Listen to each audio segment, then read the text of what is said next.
kasb-kor borasida gapirar ekanmiz. Bu borada odamlar bir qancha fikrlarda bo'linadi.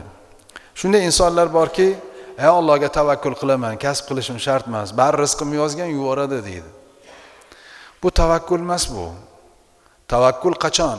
Qachonki siz sababiyatini qilasizda, keyin Allohdan uni kutasiz. Lekin hech bir harakat qilmasdan "Men rizqim keladi" deyishlik bu tavakkullik emas bu. Bu beg'amlik bu. Bu dinni yomon ko'rsatish.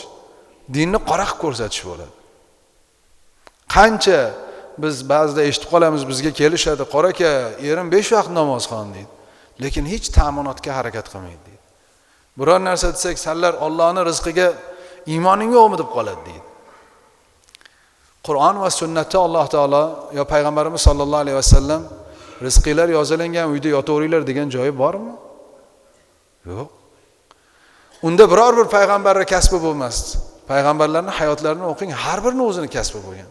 Hech bo'lmaganda qo'y boqqan, podachi bo'lgan. Hech bo'lmaganda tijoratchi bo'lgani bor, payg'ambar alayhisalom kabi. Duradgor bo'lgani bor, najjor, hayyot tikuvchisi bo'lgani bor. Temirchisi bo'lgani bor, Davud alayhisalom, temir ustasi bo'lganlar. Har bir payg'ambarning o'zini kasbi bo'lgan. Demak, birinchi toifa insonlar rizqni Allohning qadariga bog'laydi, harakat qilmaydi, lekin och bo'lgandan keyin birovdan so'raydi. So'rama bo'lmasa.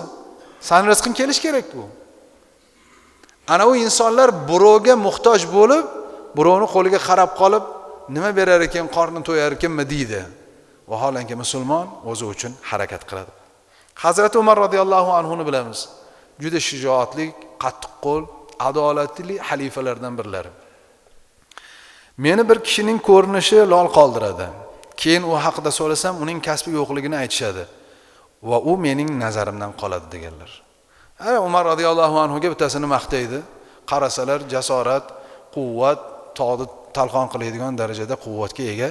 Umar radhiyallohu anhu yaxshi qabul qiladilar. Lekin so'rar ekanlar, nima kasb qilsa hechsa? Xayrdir ekanlar.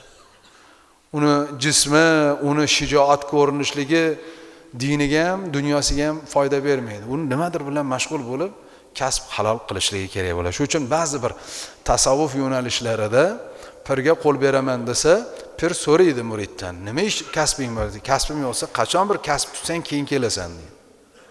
Ba'zilar tasavvufda shu borib eshonnikida, pirdikida bir hafta, 10 kun, 20 kun, bir oy xizmatini qilib yashab, bola chaqasi bu yoqda och-nochar yo'q.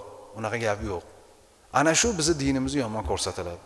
Shuning uchun hatto tasavvufda peshvolar, pirlar muridlarni tarbiya qilayotganda albatta bir kasbkor bo'lishligini talab qilinadi.